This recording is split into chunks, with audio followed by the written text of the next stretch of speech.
In this video, we'll learn how to use the shortcut key for categories in Outlook. Let's start.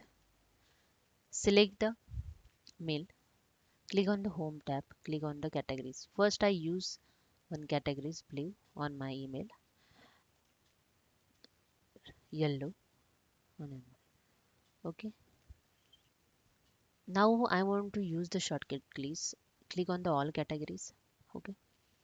I want to use the orange categories shortcut key. Just select the orange. Just select it first, orange. Okay. Then you can see here the shortcut key option. Click on that.